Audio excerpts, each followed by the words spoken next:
എന്താണ് സംഭവിക്കുന്നതെന്ന് യുഎങ്ങിന് മനസ്സിലാകുന്നില്ല. ഒന്നിനു പുറകെ ഒന്നായിട്ട് ബ്ലൈൻഡ് ഡേറ്റ്സിനുള്ള റിക്വസ്റ്റ് വന്നുകൊണ്ടേയിരിക്കുകയാണ്.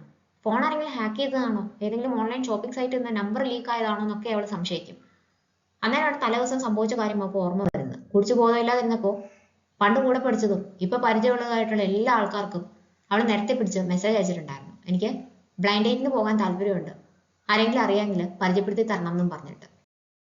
ഇത്രയൊക്കെ ആയ സ്ഥിതിക്ക് ഇനിയിപ്പോ മുന്നോട്ട് വെച്ച കാലം പിന്നോട്ട് വെക്കണ്ടെന്ന് അവൾ തീരുമാനിക്കും. അങ്ങനെ എല്ലാ ബ്ലൈൻഡ് ഡേറ്റ്സിനും പോകാനായിട്ട് തീരുമാനിക്കും. അങ്ങനെ ഡീറ്റെയിൽസ് അയക്കാൻ പറഞ്ഞ ഓരോരുത്തർക്കായിട്ട് റിപ്ലൈ കൊടുക്കും. പിറ്റേ ദിവസം ഓഫീസിൽ വന്നു കഴിയുമ്പോൾ അവളുടെ കലണ്ടർ ഫില്ലായിട്ടിരിക്കുന്നത് യങ്മൻ ശ്രദ്ധിക്കും. ഇതെന്താ സംഭവം എന്ന് ചോദിക്കുമ്പോൾ ഞാനായിട്ട് വരുതി വെച്ചതാണെന്ന് പറഞ്ഞിട്ട് യുഎൻ കാര്യങ്ങളൊക്കെ പറയും. എന്തായാലും ഇത്ര ആയ സ്ഥിതിക്ക് നീ പോവുക തന്നെ വേണം, ആരെയും ഡേറ്റ് ചെയ്യുന്നില്ല, നിനക്ക് ബോയ് ഫ്രണ്ട് ഒന്നുമില്ല, അതുകൊണ്ട് ഇനിയിപ്പോൾ ഇത് തന്നെ ട്രൈ ചെയ്യുന്നതായിരിക്കും നല്ലത്. ചെല്ലാതിരുന്നാൽ അത് റൂഡാവും, നമ്മൾ ആവശ്യപ്പെട്ടിട്ടാണല്ലോ അവരിത് ചെയ്തു തരുന്നത്, അതുകൊണ്ട് പോവുക തന്നെ വേണമെന്ന് യങ്മിൻ അവളെ പ്രോത്സാഹിപ്പിക്കും. ഒരു ഫേമസ് വിസ്കി ബ്രാൻഡിന്റെ 100th ആനിവേഴ്സറി ഇവരുടെ ഹോട്ടലിൽ വെച്ചിട്ടാണ് സെലിബ്രേറ്റ് ചെയ്യാനായിട്ട് പോകുന്നത്. അതിന് വേണ്ടിയിട്ട് ഒരുപാട് കാര്യങ്ങൾ പ്ലാൻ ചെയ്യാനുണ്ട്. അത് മീറ്റിംഗിൽ അവർ ഡിസ്കസ് ചെയ്യും. യുഎങ്ങിന്റെ കലണ്ടർ ഫുൾ ആണെന്ന് യങ്മിൻ അറിയാലോ, അതുകൊണ്ട് തന്നെ അവളെ ഹെൽപ്പ് ചെയ്യാനായിട്ട് തീരുമാനിക്കും. ഇത് നമുക്ക് രണ്ടും കൂടി ഹാൻഡിൽ ചെയ്യാമെന്ന് അവൾ സേബോക്കിന്റെ അടുത്ത് പറയും. സേബോക്ക് സമ്മതിക്കും. അന്നേരം നമുക്ക് ഡോയുന്റെ മെസ്സേജ് വരുന്നുണ്ട്, ഇന്ന് മീറ്റ് ചെയ്യാൻ പറ്റുമോ എന്ന് ചോദിച്ചിട്ട്. അവൾ അതിന് റിപ്ലൈ കൊടുക്കത്തില്ല. അങ്ങനെ യുഎങ് എല്ലാ ബ്ലൈൻഡ് ഡേറ്റ്സും അറ്റൻഡ് ചെയ്യാനായിട്ട് തുടങ്ങും. യുൻമി എന്ന് പറഞ്ഞ യുഎങ്ങിന്റെ കൂടെ കോളേജിൽ പഠിച്ച ഫ്രണ്ടിന് അവരുടെ ഹോട്ടലിലെ വെഡിങ് ഹോൾ ബുക്ക് ചെയ്യണം. അതിന് അവൾ ഹെൽപ്പ് ചെയ്ത് കൊടുക്കും. ജനറൽ മാനേജറാണ് അവരെ കൂട്ടിക്കൊണ്ടുപോയി എല്ലാം ശരിയാക്കി കൊടുക്കുന്നത്. അവർ പോയി കഴിയുമ്പോൾ അവള് മാനേജർക്ക് താങ്ക്സ് പറഞ്ഞ് മെസ്സേജ് അയക്കും. ആ മെസ്സേജ് മാനേജർക്ക് കിട്ടുമ്പോൾ കൂടെ ടേസൂപ്പും ഉണ്ട്. ആരാണെങ്കിൽ ബ്ലൈൻഡ് ഡേറ്റിന് പോയതിനു ശേഷം ഇവളുടെ മെസ്സേജിന് വെയിറ്റ് ചെയ്യുകയാണെന്ന് മാനേജർക്ക് അറിയാം. യുഎങ് രണ്ടാമതൊരു ഡേറ്റിന് പോയ കാര്യം അറിയാമോ എന്ന് ചോദിക്കുമ്പോൾ അറിയാമെന്നാണ് ടേസൂപ്പ് പറയുന്നത്. പിന്നെ നീ എന്തിനാണ് അവളുടെ മെസ്സേജിന് വെയിറ്റ് ചെയ്യുന്നതെന്ന് ചോദിക്കും. അല്ല, ഒന്നും കൂടി ഒന്ന് മീറ്റ് ചെയ്തിരുന്നെങ്കിൽ എനിക്ക് ഉറപ്പിക്കായിരുന്നു, അതിന് വേണ്ടിയിട്ടാണെന്ന് ടേസൂപ്പ് മറുപടി പറയുമ്പോൾ എങ്കിൽ പിന്നെ നീ അങ്ങ് മീറ്റ് ചെയ്താൽ പോരെയെന്ന് മാനേജർ ചോദിക്കും. ഒരു ഹോട്ടലാണ്, എന്തെല്ലാം ആവശ്യങ്ങൾക്ക് ആരെല്ലാം വരുന്നു, എന്തെങ്കിലും ഒരു കാരണം ഉണ്ടാക്കിപ്പോയി അവളെ കാണണമെന്ന് മാനേജർ പറയുന്നതുകൊണ്ടാണ് അങ്ങനെ ഒരു സാധ്യതയെ പറ്റി അവൻ ആലോചിക്കുന്നത് പോലും. ഫൈനലായിട്ട് 2 കമ്പനീസിനെയാണ് അവർ പ്രൊപ്പോസൽ സബ്മിറ്റ് ചെയ്യാൻ വേണ്ടിയിട്ട് സെലക്ട് ചെയ്യുന്നത്. അതിന്റെ കാര്യങ്ങളൊക്കെ സേബോക്കാണ് അവരെ വിളിച്ചറിയിക്കുന്നത്. അവളത് പറഞ്ഞുകൊണ്ടിരിക്കുമ്പോൾ അങ്ങോട്ടേക്ക് 2-3 എംപ്ലോയീസ് വരുന്നതും അവളെ പറ്റി സംസാരിക്കുന്നതും അവൾ കേൾക്കും. ആ നിൽക്കുന്നത് ആരാണെന്ന് അറിയത്തില്ലേ, മറ്റേ ഇന്റേൺ ആണ്, ഡോയുടെ ആളെന്നൊക്കെ അവർ പറയുന്ന കേൾക്കുമ്പോൾ ഇവർക്ക് സങ്കടം തോന്നും. അവൾ ചെന്നിട്ട് ഒന്ന് കാണാൻ പറ്റുമോ, എനിക്ക് സംസാരിക്കണം എന്ന് പറഞ്ഞിട്ട് ഡോയൂണ് മെസ്സേജ് അയക്കും. ഞാൻ പറഞ്ഞ കാര്യത്തെപ്പറ്റി ആലോചിച്ചായിരുന്നു എന്ന് ഡോയൂൺ അവളുടെ അടുത്ത് ചോദിക്കും. എനിക്ക് സ്ഥിരമായിട്ടൊരു ജോലിയില്ല, ഒരു സ്ഥിരം ജോലി കിട്ടുക എന്നുള്ളതാണ് എൻ്റെ ആഗ്രഹം എന്ന് അവൾ പറയുമ്പോൾ എനിക്കത് മനസ്സിലാക്കാനായിട്ട് പറ്റും. ഞാൻ ആദ്യമായിട്ട് ഒരാളെ പ്രപ്പോസ് ചെയ്തപ്പോൾ ആ ഒരു കാരണം കൊണ്ടാണ് റിജക്ഷൻ നേരിട്ടത്. അതുകൊണ്ട് തന്നെ ഇയാൾക്ക് നല്ലൊരു ജോലി കിട്ടുന്നവരെ ഞാൻ ഇയാളെ സപ്പോർട്ട് ചെയ്തോളാം എന്ന് ഡോയൂൺ അവളുടെ അടുത്ത് പറയും. അത് തന്നെയാണ് പ്രശ്നം, എനിക്കത് ആവശ്യമില്ല, എൻ്റെ കഴിവുകൊണ്ട് ആളുകൾ എന്നെ അംഗീകരിക്കണം, അങ്ങനെ എനിക്കിവിടെ ഒരു പെർമനന്റ് പൊസിഷൻ കിട്ടണം എന്നായിരുന്നു ആഗ്രഹം. അതിന് എനിക്ക് നടക്കുമെന്ന് തോന്നുന്നില്ല, കാരണം ഇവിടെ എല്ലാവരും ഇപ്പോൾ എന്നെ റെക്കഗ്നൈസ് ചെയ്യുന്നത് ഇയാളുടെ പേരിലാണ്. എനിക്ക് യുഎങ്ങുമായിട്ട് നല്ലൊരു റിലേഷനാണ് ഉള്ളത്, അത് ഓക്വേർഡ് ആകാതിരിക്കണമെന്നും എനിക്ക് ആഗ്രഹമുണ്ടെന്ന് പറഞ്ഞിട്ട് അവൾ അവിടുന്ന് പോകും. ടേസപ്പോ ഇൻഹോയും കൂടി ഒന്നിച്ചാണ് കമ്പനി ഇട്ടേക്കുന്നത്. യുഎങ്ങിന്റെ ഹോട്ടലിൽ നിന്നുള്ള മെയിൽ ആദ്യം കാണുന്നത് ഇൻഹോയാണ്. അവർക്ക് ഒരുപാട് പ്രോജക്ട്സ് ഉള്ളത് കൊണ്ട് അത് റിജക്ട് ചെയ്യാമെന്നാണ് അവൻ വിചാരിച്ചു വെച്ചേക്കുന്നത്. ഇൻഹോ ആ മെയിൽ കാണുമ്പോൾ ഈ പ്രപ്പോസലിനെ പറ്റി എന്ത് പറയുന്നു എന്ന് ചോദിക്കും. നമുക്ക് ആവശ്യത്തിൽ കൂടുതൽ ജോലി ഇപ്പോൾ കയ്യിലുണ്ടല്ലോ, നമുക്കത് റിജക്ട് ചെയ്താലോ എന്ന് ഇൻഹോ ചോദിക്കും. വേണ്ട, എനിക്ക് ഹിൽസ് ഹോട്ടലിൽ പോകേണ്ട ഒരു ആവശ്യമുണ്ട്, അതുകൊണ്ട് ഞാൻ പോയി സ്പേസ് ഒക്കെ ചെക്ക് ചെയ്യാം, നമുക്ക് പ്രപ്പോസൽ സബ്മിറ്റ് ചെയ്യാൻ താല്പര്യമുണ്ടെന്ന് അവരെ അറിയിച്ചേക്കാനായിട്ട് അവൻ പറയും. ഇൻഹോ അന്നേരം തന്നെ യുഎങ്ങിന്റെ ഹോട്ടലിലേക്ക് മെയിൽ അയക്കും. മെയിലൊക്കെ ചെക്ക് ചെയ്യുന്നത് സേബോക്കാണ്. നമുക്ക് ഹോമിന്റെ ഭാഗത്ത് നിന്ന് പോസിറ്റീവായിട്ടൊരു റിപ്ലൈ കിട്ടിയിട്ടുണ്ടെന്ന് അവള് യുഎങ്ങിന്റെ അടുത്ത് പറയും. ആ സമയത്താണ് ടേസൂപ്പ് അവരുടെ ഹോട്ടലിലേക്ക് വരുന്നത്. ഒരു മിന്നായം പോലെ അവൻ യുഎങ്ങിനെ കാണുന്നുണ്ടെങ്കിലും മീറ്റ് ചെയ്യാനായിട്ട് പറ്റുന്നില്ല. യുൻമി പറഞ്ഞതനുസരിച്ച് ഒരു ബ്ലൈൻഡ് ഡേറ്റിന് പോകാനായിട്ട് യുഎങ് റെഡിയാവും. അയാളെ ചെന്ന് മീറ്റ് ചെയ്യുമ്പോൾ അയാൾക്ക് യുഎങ്ങിനെക്കാട്ടിലും അച്ഛനും അമ്മയും പറ്റിയാണ് അറിയേണ്ടത്. ഫാമിലി ബിസിനസ് ഒക്കെ നടത്തിക്കൊണ്ട് പോകുന്ന ആളാണ്. അമ്മ ഇൻഷുറൻസ് ബ്രോക്കറാണ്, യോഗയൊക്കെ ചെയ്യാറുണ്ട്. അച്ഛൻ ഫിഷിങ്ങിലൊക്കെ താല്പര്യം ഉണ്ടായിരുന്നു, ഇപ്പോൾ വേറെയാണ് വർക്ക് ചെയ്യുന്നത്, ഞങ്ങളുടെ കൂടെയല്ല താമസം എന്ന് പറയുന്നുണ്ടേ. അച്ഛനും അമ്മയും ഡിവോഴ്സ്ഡ് ആണോ എന്ന് ഇയാൾ എടുത്തു ചോദിക്കും. അല്ല, രണ്ടുപേരും തമ്മിൽ ചേർന്ന് പോകാത്തത് കൊണ്ട് ഒന്നിച്ചല്ല താമസം, ഞാൻ ചെറുതായിരുന്നപ്പോൾ തന്നെ രണ്ടുപേരും സെപ്പറേറ്റഡ് ആണെന്ന് അവൾ പറയും. യുഎങ്ങിനാണെങ്കിൽ അയാളുടെ സംസാരം ഒന്നും ഇഷ്ടപ്പെട്ടിട്ടില്ല. വെഡിങ് ഹോൾ അറേഞ്ച് ചെയ്ത് കൊടുത്ത സന്തോഷത്തില് ഫിയാൻസിയുടെ അടുത്ത് പ്രത്യേകം പറഞ്ഞ് അറേഞ്ച് ചെയ്ത ബ്ലൈൻഡ് ഡേറ്റ് ആണ്. അതുകൊണ്ട് ഫ്രണ്ടിന്റെ അടുത്തൊന്നും തുറന്നു പറയാനും വയ്യ. ഡേറ്റ് കഴിഞ്ഞ് വരുമ്പോൾ ഫ്രണ്ട് അവളെ വിളിക്കും. ആള് ഫണ്ണി അല്ലേ എന്ന് ചോദിക്കുമ്പോൾ എനിക്ക് ഫണ്ണി ആയിട്ട് തോന്നിയില്ല എന്ന് അവൾ സത്യസന്ധമായിട്ട് മറുപടി പറയും. അവനെ ഫ്ലോലെസ് ആയിട്ടുള്ള ആളുകളെ മീറ്റ് ചെയ്യണം എന്നാണ് പറഞ്ഞിരുന്നത്. നിന്റെ ഫാമിലിയെ പറ്റിയൊന്നും എനിക്കറിയത്തില്ലായിരുന്നു. എന്തായാലും മീറ്റ് ചെയ്ത് കഴിഞ്ഞപ്പോൾ നിന്നെ ഇഷ്ടപ്പെട്ടെന്ന് തോന്നുന്നു. വീണ്ടും മീറ്റ് ചെയ്യാൻ താല്പര്യമുണ്ടെന്ന് എൻ്റെ ഫിയാൻസിയുടെ അടുത്ത് പറഞ്ഞു എന്ന് ഫ്രണ്ട് പറയും. പിന്നെ നിന്റെ അച്ഛൻ്റെയും അമ്മയുടെയും റിട്ടയർമെന്റ് ഫണ്ടിനെ പറ്റിയൊക്കെ അന്വേഷിച്ചിട്ടുണ്ടായിരുന്നു എന്ന് പറയുമ്പോൾ ഇവക്ക് ദേഷ്യം വരും. അതെന്തിനാണ് അയാൾ അറിയുന്നതെന്ന് ചോദിക്കും. അതെനിക്കറിയില്ല, നീ തന്നെ നേരിട്ട് ചോദിക്കണം. ഫിനാൻഷ്യലി എന്തെങ്കിലും പ്രശ്നമുണ്ടോന്നൊക്കെ നീ ചോദിച്ച് മനസ്സിലാക്കണമെന്ന് ഫ്രണ്ട് അവളോട് പറയും. ഡേറ്റ് ചെയ്യുന്നതിന് അച്ഛൻ്റെയും അമ്മയുടെയും റിട്ടയർമെന്റ് ഫണ്ടിനെ പറ്റിയൊക്കെ അയാൾ എന്തിനാണ് അറിയുന്നതെന്ന് കുറെ നേരം ആലോചിച്ചിട്ട് ഞങ്ങൾ തമ്മിൽ ചേരുമെന്ന് എനിക്ക് തോന്നുന്നില്ല, എനിക്ക് രണ്ടാമതൊരു ഡേറ്റിന് താല്പര്യമില്ല എന്ന് അവൾ ഫ്രണ്ടിന് മെസ്സേജ് അയക്കും. അയാളെ അറിയിക്കണമെന്നും പറയും. നാരി സേബോക്കിനെ രഹസ്യമായിട്ട് വിളിച്ചുകൊണ്ട് പോകും. 2 പ്രപ്പോസൽസും കൂടി നമ്മൾ സബ്മിറ്റ് ചെയ്യാനായിട്ട് നോക്കുന്നത് കൊണ്ടാണ് ഇത്രയും വർക്ക് ലോഡ് വരുന്നത്. അതുകൊണ്ട് ഹോമേജ് എന്ന കമ്പനിയുടെ പ്രപ്പോസൽ മാത്രം നമുക്ക് മതി. മറ്റേ കമ്പനിക്ക് അവരുടെ പ്രപ്പോസൽ വേണ്ട, സബ്മിറ്റ് ചെയ്യേണ്ട എന്ന് പറഞ്ഞിട്ട് മെയിൽ അയക്കാനായിട്ട് പറയും. ഞാൻ യു എങ്ങിന്റെ അടുത്ത് ചോദിക്കട്ടെ എന്ന് പറയുമ്പോൾ സീനിയർ ആയിട്ടുള്ള ഞാനൊരു കാര്യം പറഞ്ഞിട്ട് യു എങ്ങിന്റെ സമ്മതം എന്തിനാണ് ഇയാൾ ചോദിക്കുന്നതെന്ന് ചോദിച്ച് ആ കുട്ടിയെ പ്രഷർ ചെയ്യും. പറഞ്ഞ് കൺവിൻസ് ചെയ്യിച്ച് അവർക്ക് മെയിൽ അയക്കാമെന്ന് സമ്മതിപ്പിക്കും. അങ്ങനെ നാര് പറഞ്ഞ കമ്പനിയിലെ ആളുകളാണ് മീറ്റിങ്ങിന് ആദ്യം വരുന്നത്. അയാളെ ഇതുവരെ ചെയ്തിട്ടുള്ള പല പ്രപ്പോസൽസും കൊണ്ടുവന്നിട്ടുണ്ട്. ഇവർക്ക് വേണ്ടുന്നതും എല്ലാം റെഡിയാക്കി പ്രിന്റ് ഔട്ട് എടുത്ത് കൊണ്ടുവന്നിട്ടുണ്ട്. യു എങ് ഇതിനിടയ്ക്ക് ഓരോന്ന് പറയാനായിട്ട് തുടങ്ങുമ്പോഴും ഇയാൾ സംസാരിക്കാൻ സമ്മതിക്കുന്നില്ല. ഞാൻ ഹൈ എൻഡ് ക്ലയൻസുമായിട്ടാണ് ഇതുവരെ ഡീൽ ചെയ്തിട്ടുള്ളത്. ഞങ്ങൾ ഡെഡ് ലൈൻ ഒന്നും മീറ്റ് ചെയ്യാതെ ഇരുന്നിട്ടില്ല.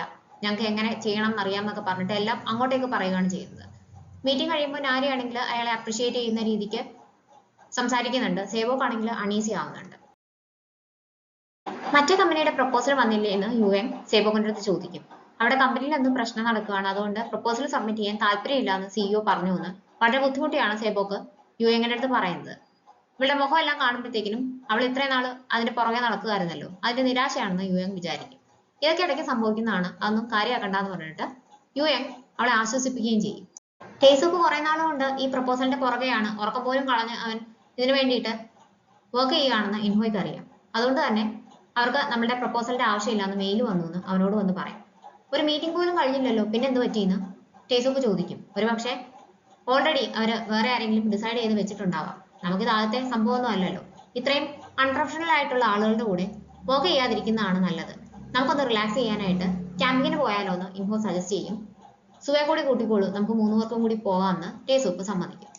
നമുക്ക് രണ്ടാമത് മീറ്റ് ചെയ്താലോ എന്ന് പറഞ്ഞിട്ട് ബ്ലൈൻഡ് ഡേറ്റ് വീണ്ടും യു എങ്ങിനെ കോൺടാക്ട് ചെയ്യും. ഫ്രണ്ട് പറയാൻ മറന്നു പോയതാണോ എന്ന് വിചാരിച്ചിട്ട് അവൾ ചെല്ലും. ഇയാൾ ചോദിച്ച കാര്യങ്ങളൊക്കെ അവളുടെ മനസ്സിലുണ്ട്. എൻ്റെ അച്ഛൻ്റെയും അമ്മയുടെയും കാര്യം ഞങ്ങൾ മാത്രം അറിഞ്ഞാൽ മതി, അത് മൂന്നാമതൊരാൾ അറിയേണ്ട കാര്യമാണെന്ന് എനിക്ക് തോന്നുന്നില്ല എന്ന് അവൾ നേരിട്ട് അയാളുടെ അടുത്ത് പറയും. അയാൾ അപ്പോളജൈസ് ചെയ്യും. ഇയാൾക്ക് വൈൻ കുടിക്കാൻ താല്പര്യം ഉണ്ടോ എന്ന് ചോദിച്ചിട്ട് വൈൻ ഓർഡർ ചെയ്യും. ഓർഡർ എടുക്കാൻ വരുന്നത് ജീസു ആണ്. അവനെ കണ്ടിട്ട് യു എങ് ഞെട്ടും. ജീസു ആണെങ്കിൽ ഇവളുടെ ഭാഗത്തേക്ക് ശ്രദ്ധിക്കുന്നതേ ഇല്ല. വൈൻ എല്ലാം കൊണ്ടുവന്ന് കൊടുത്തു കഴിയുമ്പോൾ ഇവളാകെ കൺഫ്യൂസ്ഡ് ആയിട്ടിരിക്കുകയാണല്ലോ. എനിക്കൊന്ന് റെസ്റ്റ് റൂമിലേക്ക് പോകണമെന്ന് പറഞ്ഞിട്ട് ഇവന്റെ പുറകെ ചെല്ലും. ഇയാൾക്കൊരു ട്വിൻ ബ്രദർ ഉണ്ടോ എന്ന് ചോദിക്കും. ഇല്ല എന്നാണ് അവൻ മറുപടി പറയുന്നത്. എനിക്ക് ആള് തെറ്റിപ്പോയതാണെന്ന് പറഞ്ഞിട്ട് ഇവിടെ തിരിച്ചു നടക്കാനായിട്ട് തുടങ്ങുമ്പോൾ ഇയാള് ലീ ജങ്ജുവിനെ അല്ലേ ഉദ്ദേശിച്ചതെന്ന് അവൻ ചോദിക്കും. അവൾക്ക് തെറ്റിയതല്ല, ജീസു തന്നെയാണ് അന്ന് ബ്ലൈൻഡ് ഡേറ്റിന് വന്നതെന്ന് യു എങ് അന്നേരം ഉറപ്പിക്കും. ഇയാൾ എന്താ ഇവിടെയും ചോദിക്കും. കണ്ടാൽ മനസ്സിലാകത്തില്ലേ ഞാൻ ഇവിടെയാണ് ജോലി ചെയ്യുന്നതെന്ന് അവൻ ഉടനെ മറുപടി പറയും. ഇയാൾ എന്തിനാണ് ഇത്രയും ഡെസ്പറേറ്റ് ആയിട്ട് ബ്ലൈൻഡ് ഡേറ്റ്സിന് പോകുന്നതെന്ന് എനിക്ക് മനസ്സിലാവുന്നില്ല. അയാളെ കണ്ടിട്ട് കാശുള്ളതാണെന്ന് തോന്നുന്നു, നന്നായിട്ടൊക്കെ ഡ്രസ്സ് ചെയ്തിട്ടുണ്ട്, പിന്നെ കണ്ണും മൂക്കും വായും ഒക്കെ ഉണ്ട്, ഇയാൾക്ക് അത്രയ്ക്കല്ലേ ഉള്ളൂ ആവശ്യം എന്നൊക്കെ യു എങ്ങനെ കളിയാക്കി പറയുകയും ചെയ്യും. ഇത് നോക്കുമ്പോൾ അവൾക്ക് ആകെ ദേഷ്യവും. ഈ റെസ്റ്റോറൻറ്റിൽ നിന്ന് കുറച്ചും കൂടി കംഫർട്ടബിൾ ആയിട്ടുള്ള വേറെ എങ്ങോട്ടെങ്കിലും പോയാലോ എന്ന് തിരിച്ചു വന്നിട്ട് അവള് ബ്ലൈൻഡ് ഡേറ്റിന്റെ അടുത്ത് ചോദിക്കും. അതിനെന്താ, നമുക്ക് പോവാം, ഞാൻ റെസ്റ്റ് റൂമിലേക്ക് ഒന്ന് പോയിട്ട് വരട്ടെ എന്ന് പറഞ്ഞിട്ട് അയാൾ അവിടുന്ന് പോകും. അയാൾ അവിടെ ചെന്നിട്ട് ഒരു ഫ്രണ്ടിനെ ഫോൺ ചെയ്യുന്നത് കേട്ടോണ്ടാണ് ജീസു അങ്ങോട്ടേക്ക് വരുന്നത്. ഓൾറെഡി അവൾക്ക് വീണ്ടും മീറ്റ് ചെയ്യാൻ താല്പര്യമില്ലാന്ന് ഫ്രണ്ട് ഇയാളെ അറിയിച്ചിട്ടുണ്ടായിരുന്നു. അവൾക്ക് എന്നെ മീറ്റ് ചെയ്യാൻ താല്പര്യമില്ലാന്ന് പറഞ്ഞിട്ടുണ്ടായിരുന്നു. ഒന്നുമല്ലാത്ത അവൾ ആരാണ് എന്നെ റിജക്ട് ചെയ്യാൻ വേണ്ടിയിട്ട്. ഞാൻ വെറുതെ ഇരുന്ന് ബോറടിച്ചപ്പോൾ ഒന്നും കൂടി മീറ്റ് ചെയ്യാമോ എന്ന് ചോദിച്ചതാണ്. ഇപ്പോൾ ഇവിടെ കംഫർട്ടബിൾ അല്ല എന്നാണ് പറയുന്നത്, വേറെ എങ്ങോട്ടെങ്കിലും പോകണമെന്നൊക്കെ പറയുന്നു. ഡ്രസ്സിൽ നിന്ന് ടാഗ് പോലും അഴിക്കാതെയാണോ വന്നിരിക്കുന്നത്, എന്താണ് ഉദ്ദേശിച്ചതെന്ന് എനിക്ക് മനസ്സിലാവുന്നില്ല. ഇനി വല്ല മോട്ടലിലേക്കും പോകണമെന്നാണോ പറയുന്നത് എന്നൊക്കെ പറഞ്ഞിട്ട് ഇയാൾ വളരെ മോശമായിട്ട് സംസാരിക്കും. ഇതൊക്കെ ജീസു കേൾക്കും. ഇവന് ദേഷ്യം വരും. അവൻ ചെന്നിട്ട് അയക്കെട്ടിട്ട് തട്ടു കൊടുക്കും. അറിയാതെ കാല് തെന്നിപ്പോയതാണെന്ന് പറഞ്ഞിട്ട് അപ്പോളജൈസ് ചെയ്തിട്ട് പോവുകയും ചെയ്യും. കാര്യങ്ങളൊക്കെ പിന്നെ ഞാൻ എക്സ്പ്ലെയിൻ ചെയ്യാം, നമുക്ക് എത്രയും പെട്ടെന്ന് ഇവിടുന്ന് പുറത്ത് പോകണമെന്ന് പറഞ്ഞ് ജീസു അവളെ വന്ന് വിളിക്കും. പക്ഷെ അവൾ പോകാൻ കൂട്ടാക്കത്തില്ല. അന്നേരത്തേക്ക് ബ്ലൈൻഡ് ഡേറ്റ് അവിടേക്ക് വരും. എന്നെ മിസ് ചെയ്തതുകൊണ്ടല്ലേ നീ ഇങ്ങോട്ടേക്ക് വന്നതെന്ന് ജീസു ഉടനെ അയാൾ കേൾക്കെ യു ഇങ്ങനെ അടുത്ത് ചോദിക്കും. എന്താ ഇങ്ങനെ സംസാരിക്കുന്നതെന്ന് അവൾ ചോദിക്കുമ്പോൾ ഞാൻ നിന്നെ ഒരുപാട് മിസ് ചെയ്തു, ആ വിഷമം കാരണം ഞാൻ എത്രമാത്രം മെലിഞ്ഞു പോയെന്ന് നിനക്ക് കാണാൻ പറ്റുന്നില്ലേ എന്നൊക്കെ ഇവൻ പിന്നെയും പറഞ്ഞുകൊണ്ടിരിക്കും. അപ്പോൾ ഇയാൾ മനഃപൂർവ്വം റെസ്റ്റ് റൂമിൽ വെച്ചിട്ട് എന്നോട് അങ്ങനെ പെരുമാറിയതാണല്ലേ എന്ന് ബ്ലൈൻഡ് ഡേറ്റ് ചോദിക്കും. വിചാരിക്കുന്ന പോലെ അല്ല എന്ന് യു എം പറയാനായിട്ട് ശ്രമിക്കുന്നുണ്ട്. ഇയാളെ കണ്ട ക്ലാസ്സി ആണെന്നൊക്കെ തോന്നും, പക്ഷെ സ്വഭാവം എങ്ങനെ ആയിരുന്നില്ലേ എന്ന് ബ്ലൈൻഡ് ഡേറ്റ് ചോദിക്കുന്ന കേൾക്കുമ്പോൾ ജീസുവിന് ദേഷ്യം വരും. അയാളെ പിടിച്ചിട്ട് തള്ളു കൊടുക്കും. അയാൾക്ക് ദേഷ്യം വരും. അയാൾ തിരിച്ച് ജീസുവിനെ തള്ളും. അവിടെ നിന്ന് സാധനങ്ങളെല്ലാം തട്ടിമറിച്ചിട്ടുകൊണ്ടാണ് അവൻ താഴെ വീഴുന്നത്. ഇയാളാണ് ആദ്യം ഇങ്ങോട്ടേക്ക് വഴക്കിന് വന്നതെന്ന് പറഞ്ഞിട്ട് ബ്ലൈൻഡ് ഡേറ്റ് ദേഷ്യത്തിൽ അവിടെ നിന്ന് ഇറങ്ങിപ്പോകും. യു എം നോക്കുമ്പോൾ എല്ലാവരും ശ്രദ്ധിക്കുന്നുണ്ട്. അവൾ എല്ലായിടത്തും അപ്പോളജൈസ് ചെയ്തിട്ട് പെട്ടെന്ന് തന്നെ റെസ്റ്റോറൻറ്റിൽ നിന്ന് പുറത്തേക്ക് ഇറങ്ങും. ജീസു അവളുടെ പുറകെ ചെല്ലും. ഞാൻ ഇയാളോട് എന്ത് തെറ്റാണ് ചെയ്തത്? എന്തിനാണ് എൻ്റെ ബ്ലൈൻഡ് ഡേറ്റ് ഇയാളായിട്ട് ഇല്ലാതാക്കിയത്? ഞാൻ ഇയാളോട് വല്ല തെറ്റും ചെയ്തോ? എനിക്ക് മനസ്സിലാകുന്ന രീതിയിൽ പറയുവാണെങ്കിൽ ഞാനത് മനസ്സിലാക്കാനായിട്ട് ശ്രമിക്കായിരുന്നു എന്നൊക്കെ ഇവള് ദേഷ്യപ്പെടും. കുറച്ചു നേരം ഒന്നും മിണ്ടാതെ നിന്നിട്ട് ഇയാള് കൈ വെച്ചിട്ട് മുടിയിൽ ഇങ്ങനെ ആക്ഷൻ കാണിച്ചപ്പോൾ എൻ്റെ ഹെൽപ്പ് ചോദിക്കുകയാണെന്ന് ഞാൻ വിചാരിച്ചു എന്ന് അവൻ കള്ളം പറയും. ഞാൻ ഡെസ്പറേറ്റ് ആണ്, റിഡിക്കുലസ് ആണെന്നൊക്കെ ഇയാൾ പറഞ്ഞല്ലോ, പക്ഷേ എനിക്ക് അത് തമാശയായിട്ട് തോന്നുന്നു. കാരണം ഇയാള് എന്നോടൊന്ന് പറഞ്ഞ കാര്യങ്ങൾ മുഴുവൻ കള്ളമാണെന്ന് എനിക്കിന്ന് മനസ്സിലായി. ഇയാളുടെ പേര് പോലും ശരിക്കല്ല എന്നോട് പറഞ്ഞത്. അതെന്തുകൊണ്ടാണെന്ന് എനിക്ക് മനസ്സിലാകുന്നില്ല എന്നെല്ലാം പറഞ്ഞിട്ട് അവൾ ദേഷ്യപ്പെട്ടിട്ട് അവിടുന്ന് പോകും. ഇവനാണെങ്കിൽ അവളെ ഫോളോ ചെയ്ത് പുറകെ പോകും. കുറെ ദൂരം ചെന്ന് കഴിയുമ്പോൾ എത്ര ദൂരം എന്നെ ഫോളോ ചെയ്യാനാണ് ഇയാളുടെ ഭാവം എന്ന് അവൾ ചോദിക്കും. തന്റെ ദേഷ്യം പോകുന്നത് വരെ എന്നാണ് അവൻ പറയുന്നത്. അങ്ങനെയാണെങ്കിൽ ശരി, എന്റെ ദേഷ്യം പോയി, ഇയാൾ തിരിച്ചു പൊക്കോളൂ എന്ന് അവൾ പറയും. അത് കേൾക്കുമ്പോൾ ഒരു ടിക്കറ്റ് ജീസു അവളുടെ കയ്യിൽ കൊടുക്കും. ഇതെന്റെ ID പോലെയാണ്. ഞാനൊരു ആക്ടറാണ്. എൻ്റെ പേര് ഷിൻ ജിസു എന്നാണ്. എനിക്ക് 29 വയസ്സുണ്ട്. എന്നെപ്പറ്റി ഇയാൾ അറിഞ്ഞത് മുഴുവൻ കള്ളമാണെന്നൊരു തോന്നല് തനിക്ക് വരാനായിട്ട് പാടില്ല എന്ന് എനിക്ക് നിർബന്ധമുണ്ട്. സമയം കിട്ടുവാണെങ്കിൽ എൻ്റെ പെർഫോമൻസ് കാണാൻ വേണ്ടിയിട്ട് വരണം. അന്ന് ലീ ജെങ്ജുവിന് പകരമാണ് ഞാൻ അവിടേക്ക് വന്നത്. അതിൻ്റെ റീസൺ എന്നോട് ചോദിക്കരുത്, അതെനിക്ക് പറയാൻ പറ്റത്തില്ല എന്ന് അവൻ പറയും. ഇയാളിപ്പോൾ എന്നോട് ഇതെല്ലാം തുറന്നു പറഞ്ഞു എന്ന് വെച്ച് ഒന്നും മാറാനായിട്ട് പോകുന്നില്ല എന്ന് യുഎങ് പറയും. ഇയാള് ഡെസ്പറേറ്റ് ആണെന്ന് ഞാൻ പറഞ്ഞത് ശരിയാണ്. അതെന്തിനു വേണ്ടിയിട്ടാണെന്ന് എനിക്കറിയത്തില്ല. പക്ഷെ ഇയാള് റിഡിക്കുലസ് ആണെന്ന് ഞാൻ ഒരിക്കലും വിചാരിച്ചിട്ടില്ല എന്ന് അവൻ പറയും. ഇയാൾ പറഞ്ഞതൊക്കെ എനിക്ക് മനസ്സിലായി, തിരിച്ചു പൊക്കോളൂ എന്ന് അവൾ പറയുന്നുണ്ടേ. ടാഗ് ഇരിക്കുവാണല്ലോ ഡ്രസ്സിൽ, അത് മാറ്റണം. ഇയാളുടെ ബാഗിൽ എന്തോ ഇരിക്കുന്നെന്നും പറഞ്ഞിട്ട് ഇവൻ പതുക്കെ ചെന്ന് ആ ടാഗ് അവൾ അറിയാതെ മാറ്റും. ആ സമയത്താണ് സംജൂൺ അവളെ വിളിക്കുന്നത്. സൗണ്ട് കേൾക്കുമ്പോൾ തന്നെ എന്തോ പ്രശ്നമുണ്ടെന്ന് മനസ്സിലായിട്ട് ട്രെയിനിങ് സെഷനൊക്കെ ക്യാൻസൽ ചെയ്തിട്ട് അവൻ അവളെ വിളിക്കാനായിട്ട് വരും. എന്താണ് പറ്റിയതെന്ന് ചോദിക്കുമ്പോൾ ഞാൻ ഒട്ടും ഒക്കെ അല്ല, എൻ്റെ പേരിൽ 2 പേര് വഴക്കുണ്ടായി, എന്താണ് സംഭവിച്ചതെന്ന് പോലും എനിക്ക് മനസ്സിലാവുന്നില്ല എന്ന് അവൾ പറയും. അതെങ്ങനെ സംഭവിക്കും, അതും ബ്ലൈൻഡ് ഡേറ്റില്? നിന്റെ അടുത്ത് ഞാൻ പറഞ്ഞതാണ് ഇങ്ങനെ ഫാസ്റ്റ് ആയിട്ട് കണ്ടിന്യൂസ് ആയിട്ട് ഇതിന്റെ പുറകെ പോകരുതെന്ന്, ഇടയ്ക്ക് ഒന്ന് റെസ്റ്റ് എടുത്തൂടെ എന്നൊക്കെ ചോദിച്ചിട്ട് അവൻ അവളെ വഴക്ക് പറയും. പ്രപ്പോസൽ സബ്മിറ്റ് ചെയ്ത കമ്പനി മറ്റാരുടെയോ ഐഡിയ കോപ്പി ചെയ്തിട്ടാണ് ഇവർക്ക് അതെല്ലാം ചെയ്തു കൊടുത്തേക്കുന്നത്. അതിനെപ്പറ്റി ന്യൂസ് എല്ലാം വരും, ആകെ പ്രശ്നമാകും. ഈ കമ്പനിക്ക് നേരത്തെയും ഇതുപോലെ പരാതിയൊക്കെ വന്നിട്ടുണ്ട്, ബാക്ക്ഗ്രൗണ്ട് ചെക്ക് ഒന്നും നടത്തിയില്ലായിരുന്നോ എന്നൊക്കെ മീറ്റിംഗിലെ ചോദ്യങ്ങൾ വരും. നമ്മൾ രണ്ടാമതൊരു പ്രപ്പോസലും കൂടി ഇൻവൈറ്റ് ചെയ്തിട്ടുണ്ടായിരുന്നല്ലോ, അവർക്ക് എന്ത് പറ്റിയെന്ന് ചോദിക്കുമ്പോൾ അവര് ഡ്രോപ്പ് ഔട്ട് ചെയ്തതാണ്, ഇന്റേണൽ എന്തോ ഇഷ്യൂ ഉണ്ടെന്ന് യുഎങ് അവരോട് പറയും. അങ്ങനെയാണല്ലോ അവളോട് സേബോക്ക് പറഞ്ഞേക്കുന്നത്. ഈ ഒരു വിസ്കി ബ്രാൻഡുമായിട്ട് ഇവർക്ക് വർഷങ്ങളുടെ റിലേഷൻ ഉള്ളതാണ്. അവർ കോമ്പൻസേഷൻ ചോദിച്ചാൽ കൊടുക്കേണ്ടി വരും. നമ്മുടെ ഭാഗത്ത് നിന്ന് കാര്യങ്ങൾ ആദ്യമേ സോർട്ട് ഔട്ട് ചെയ്യാനായിട്ട് ശ്രമം നടത്തുന്നതാണ് നല്ലതെന്ന് ലീഗൽ റെപ്രസെന്റേറ്റീവ് എന്ന നിലയിൽ ഡോയൂൺ പറയും. ഇത് ഹോട്ടലിന്റെ റെപ്യൂട്ടേഷനെയും ബാധിക്കും. അതുകൊണ്ട് തന്നെ നഷ്ടം വന്നാലും ഈ ഒരു ഐഡിയ ആയിട്ട് മുന്നോട്ട് പോകണം. മറ്റേ കമ്പനിയായിട്ട് നമുക്ക് വീണ്ടും കോണ്ടാക്ട് ചെയ്ത് നോക്കാമെന്നെല്ലാം മീറ്റിംഗിൽ തീരുമാനമാവും. എങ്ങനെയാണ് ഇത് ഹാൻഡിൽ ചെയ്യാനായിട്ട് പോകുന്നതെന്ന് സേബോക്ക് നാരിയെടുത്ത് ചോദിക്കാൻ തുടങ്ങുമ്പോഴത്തേക്കും മിസ് റോ അങ്ങോട്ടേക്ക് വരും. ഇത് എത്ര എംബാരസിംഗ് ആണെന്ന് അറിയാമോ, ഇതെങ്ങനെയാണ് ഇയാൾ കൈകാര്യം ചെയ്യാൻ പോകുന്നതെന്ന് ചോദിക്കുമ്പോൾ നാരി അയാളെ കൺവിൻസ് ചെയ്യാനായിട്ട് അയാളുടെ പുറകെ പോകും. ഇവള് പറയുന്നൊന്നും കേൾക്കാനായിട്ട് നിൽക്കത്തില്ല. ഇവളാകെ വിഷമിച്ച് നിൽക്കുന്നത് യുഎൻ കാണും. ഇതൊക്കെ ഇങ്ങനെ സംഭവിക്കുന്നതാണ്, അതൊത്ത് വിഷമിക്കേണ്ട, ആ സിഇഒയുടെ നമ്പർ തന്നാൽ മതി, ഞാൻ വിളിച്ച് സംസാരിക്കാമെന്ന് യുഎൻ സെബോക്കിന്റെ അടുത്ത് പറയും. അവരല്ല ക്യാൻസൽ ചെയ്തത്, ഞാനാണ് ക്യാൻസൽ ചെയ്തത്. അതുകൊണ്ട് ഇപ്പൊ വിളിച്ചിട്ട് അവര് ഫോൺ എടുക്കുന്നില്ല, നാരി പറഞ്ഞിട്ടാണ് ഞാനിങ്ങനെ ചെയ്തതെന്നും പറഞ്ഞ് സംഭവിച്ച കാര്യങ്ങളെല്ലാം സേബോക്ക് യുഎങ്ങിന്റെ അടുത്ത് തുറന്നു പറയും. എനിക്ക് തന്ന ചാൻസ് ഞാനായിട്ട് ഇല്ലാതാക്കിയതാണ്, ആ കമ്പനിയുടെ വർക്കാണ് അവരുടേതാണെന്ന് പറഞ്ഞിട്ട് നമുക്ക് വേണ്ടിയിട്ട് പ്രപ്പോസലായിട്ട് ഇവർ സബ്മിറ്റ് ചെയ്തതെന്നൊക്കെ ആ കുട്ടി സങ്കടത്തോട് പറയും. യുഎങ്ങിന്റെ നമ്പറിൽ നിന്ന് വിളിക്കുമ്പോൾ ഇൻഹോ കോൾ അറ്റൻഡ് ചെയ്യും. ഒരുപാട് തവണ കണക്ട് ചെയ്യാനായിട്ട് നോക്കിയിട്ടുണ്ടായിരുന്നു, കോൾ അറ്റൻഡ് ചെയ്തില്ല എന്ന് നമ്മൾ പറയുമ്പോൾ എനിക്ക് നിങ്ങളുടെ ഹോട്ടലിൽ നിന്ന് വരുന്ന കോൾസ് ഒന്നും അറ്റൻഡ് ചെയ്യാൻ താല്പര്യമില്ലായിരുന്നു, പ്രപ്പോസൽ വേണ്ടാന്ന് പറഞ്ഞിട്ട് നിങ്ങളാണ് ഇങ്ങോട്ട് മെയിൽ അയച്ചത്, ഏത് മഹത്തരമായ ഡിസൈന് വേണ്ടിയിട്ടാണ് നിങ്ങൾ ഞങ്ങളെ റിജക്ട് ചെയ്തതെന്ന് കാണാൻ വേണ്ടിയിട്ട് കാത്തിരിക്കുകയായിരുന്നു. അപ്പോൾ ഞങ്ങളുടെ ഐഡിയ തന്നെയാണ് അവർ കോപ്പി അടിച്ച് നിങ്ങൾക്ക് തന്നതെന്ന് ഞാൻ അറിഞ്ഞു എന്നൊക്കെ അവൻ കളിയായിട്ടാണ് പറയുന്നത്. സാറിന് നല്ല ദേഷ്യം ഉണ്ടെന്ന് അറിയാം, എനിക്ക് ആ ദേഷ്യം മനസ്സിലാവും, പക്ഷെ എനിക്ക് നേരിട്ട് വന്ന് കണ്ട് ഒന്ന് സംസാരിക്കാനുള്ള അവസരം തരണം എന്ന് അവൾ പറയും. അതുകൊണ്ട് എനിക്ക് കാര്യമുണ്ടെന്ന് തോന്നുന്നില്ല, ഇങ്ങോട്ടേക്ക് വരണ്ട, കാരണം ഞാനിവിടെ കാണത്തില്ല, ഞാൻ ദൂരെ ഒരു സ്ഥലത്തേക്ക് പോവാണെന്ന് പറഞ്ഞിട്ട് അവൻ കോള് കട്ട് ചെയ്യും. ചെല്ലരുതെന്ന് പറഞ്ഞിട്ടും അവരെ അന്വേഷിച്ച യുയങ് ഓഫീസിലേക്ക് ചെല്ലും. അവളുടെ ആവശ്യമായി പോയല്ലോ. അവിടെ ചെല്ലുമ്പോൾ അവരതെല്ലാം പൂട്ടി സ്ഥലം വിട്ടിട്ടുണ്ടാവും. അവൾ ഒരുപാട് നേരം അവർക്ക് വേണ്ടിയിട്ട് അവിടെ വെയിറ്റ് ചെയ്യും. അതിൻ്റെ ഇടയ്ക്ക് ബാഗിൽ നിന്ന് എന്തോ എടുക്കാനായിട്ട് നോക്കുന്നുടനെ ജീസുവിന്റെ തിയേറ്റർ പെർഫോമൻസിന്റെ ടിക്കറ്റ് അവൾക്ക് കിട്ടും. അതും അന്നത്തെ ദിവസമാണ്. അവൾക്ക് പോകാൻ പറ്റത്തില്ലല്ലോ. അന്നേരം ടാക്സിയിൽ ഒരു പയ്യൻ അങ്ങോട്ടേക്ക് വരും. അവൾ ആ പയ്യന്റെ അടുത്ത് ചെന്ന് നിങ്ങളുടെ CEO എങ്ങോട്ടേക്കാണ് പോയേക്കുന്നതെന്ന് അറിയാമോ എന്ന് ചോദിക്കും. അവൻ പറഞ്ഞു കൊടുക്കും.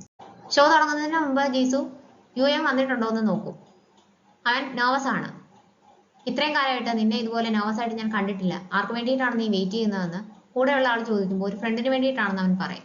ഷോ തുടങ്ങാറാകുന്ന സമയം വരെയും അവൻ ഇടയ്ക്കിടയ്ക്ക് വന്ന് നോക്കുന്നുണ്ട്, പക്ഷെ യുഎം ചെല്ലുന്നില്ല.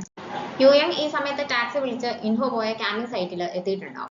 അവിടെ ഇഷ്ടംപോലെ ആളുകളുണ്ട്. അതിൻ്റെ ഇടയ്ക്കൊന്ന് എങ്ങനെ കണ്ടുപിടിക്കാനാണ്? ഇൻഹോയെ അവൾ നേരിട്ട് കണ്ടിട്ടുമില്ല. അങ്ങനെ ഓരോരോ ടെന്റിലായിട്ട് പോയി നോക്കും. ഒരു ടെന്റിന്റെ ഫ്രണ്ടിൽ കമ്പനി ലോഗോ ഉള്ള ഒരു ബോക്സും അതിൽ കുറെ ടൂൾസും കാണും. ആ ടെന്റ് ആണെന്ന് അവൾ ഉറപ്പിക്കും. എന്നിട്ട് ഇൻഹോയെ വിളിച്ചു നോക്കും. പക്ഷെ അവൻ കോൾ അറ്റൻഡ് ചെയ്യുന്നില്ല. അതുകൊണ്ട് തന്നെ ടെന്റിന്റെ ഫ്രണ്ടിൽ ചെന്നിട്ട് മിസ്റ്റർ ലീ നിങ്ങൾ അകത്തുണ്ടോ എന്ന് കുറെ പ്രാവശ്യം ചോദിക്കും. അതിൻ്റെ ഇടയ്ക്ക് ആരോ ടെന്റ് തുറക്കും. അവൾ അകത്തേക്ക് വീഴും. എഴുന്നേക്കാൻ നോക്കുമ്പോൾ മേളത്തെ ലൈറ്റില് തല തട്ടും. എന്നിട്ട് നോക്കുന്നുണ്ടേ ടേസൂപ്പിനെയാണ് കാണുന്നത്. ഇയാൾ എന്നെ കാണാൻ വേണ്ടിയിട്ട് ഇങ്ങോട്ടേക്ക് വന്നതാണോന്ന് ടേസൂപ്പ് അവളെടുത്ത് ചോദിക്കും. ഏയ് അല്ല, ഞാൻ എൻ്റെ ജോലിയുടെ ആവശ്യത്തിനായിട്ട് വന്നതാണെന്ന് അവൾ പറയും. ഞാൻ ഹോമിന്റെ സിഇഒയെ കാണാനായിട്ട് വന്നതാണെന്ന് പറയുന്നുണ്ടേ ഞാൻ ഹോമിന്റെ സിഇഒ ആണെന്ന് അവൻ മറുപടി പറയും. അത് കേട്ട് അവൾ ഒരേ സമയം കൺഫ്യൂസ്ഡും ഷോക്ക്ഡും ആവും.